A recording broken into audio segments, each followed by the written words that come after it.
I was speaking to the thing is with all the Mandem record shit on a serious note, right, is I would love to go back in there and take it seriously again. But the issue with that shit, bro, and the reason why I don't touch it with a pole these days is there's so much more to it than just the surface level that you would see. That's what I said. And that's why and that's why I stopped, because it got to a point where, like, realistically, if you wanted to sort that place out, you'd go in there, you'd get rid of all the people who aren't producing stuff, you'd sort everything out, you start again, new roster, all of that shit. But the issue is you do that, and then you've got a fucking long list of fucking Life Invader emails saying you fucking shit on their parade.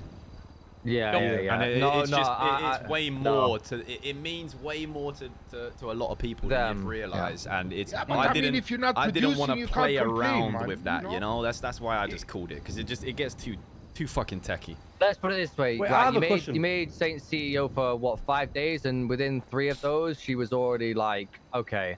Because the thing is, a lot of it as well is unfortunately out of your control and out of the city's control. It's you know, there's a lot of foreign currency that comes into it. There's a lot of stuff that happens out of the city that comes into it. Could you expand on what you mean by that? People have to pay their own fucking money for shit.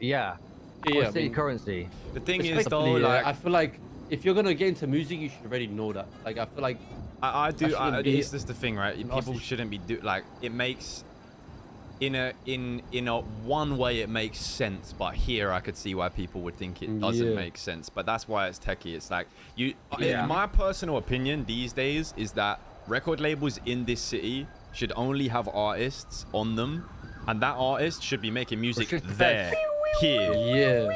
You know what I'm saying? Like, they should, for example, right, if I wanted to make music in Los Santos, I would make Sparky music. If you're making music not in Los Santos, you're not, like, you'd go under a different alias, because if you combine the two, it's just way too fucking complex. I agree, but then people that's where the problem is because it's like, I agree where it should be like, listen, if you're doing the in-city shit, it should be in-city shit. But I also appreciate that, like, I appreciate that people want to capitalize on an opportunity and make it an out-of-city thing as well, right?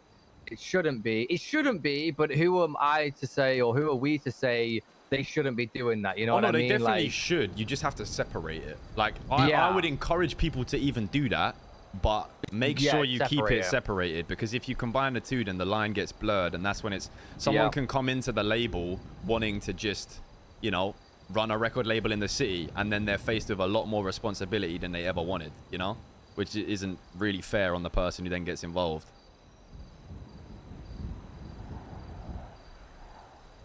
But what can you do? No, I agree. Like I say, I offered to help because I knew that it was going to be way more than she would have anticipated. Just after speaking to a few people, it really does open your eyes that it's not what you see just from, like you said, on a surface level. Like, the amount of shit that goes on behind closed doors, it is a fucking mess. And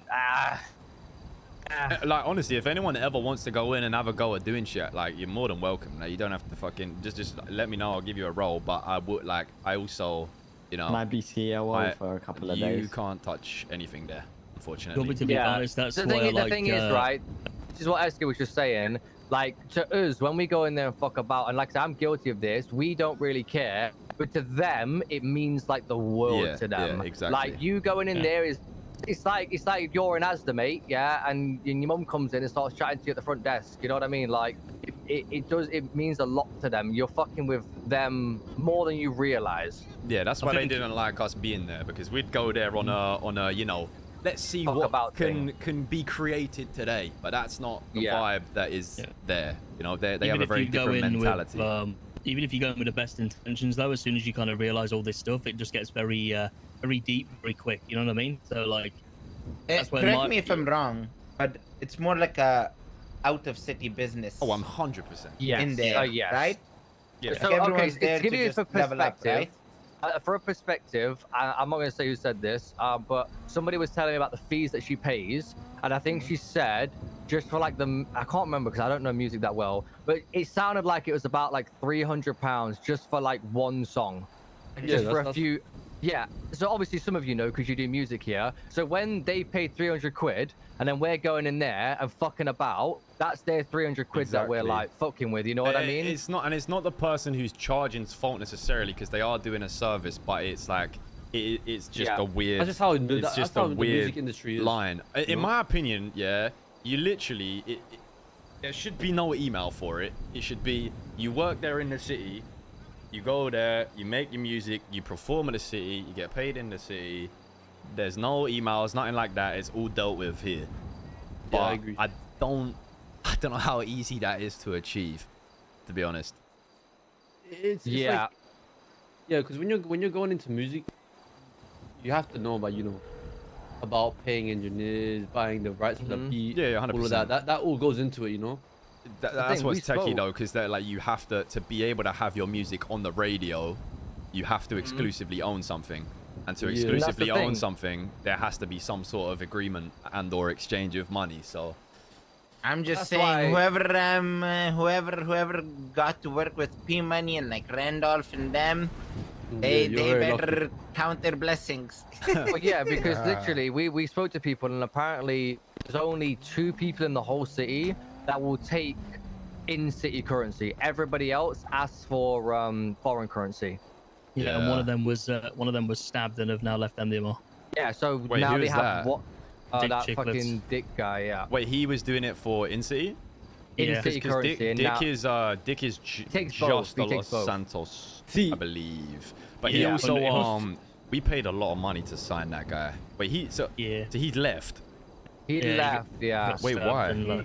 Because he basically tried, from what I've been told, it sounded like he was trying to like antagonize people by wearing Mandem outfits, and eventually Saint just stabbed him, and then it escalated. Nah, he basically said, "Oh, the Mandem tracksuit bottoms is the same as Mandem records, and why can't we wear it?"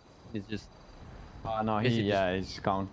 Yeah, he was just arguing, wasn't he? Like he wouldn't was told to take it off. He refused. Tried to put up an argument correct argument. It's because we lost money because we signed him for good money. But realistically, if he's mouthing off to Saint, fuck him, innit? You know what the problem is? There's not a lot of people like Dick Chicklets who will make beats or produce or mix in the city I just said that there's currency. There's 2 people in the whole city. Yeah, it's the same. It's not even just a Mandem Records thing though. It's that's the thing. The music industry in general is quite a techie one around here because it's the same at Wu-Chang. It's the same most places.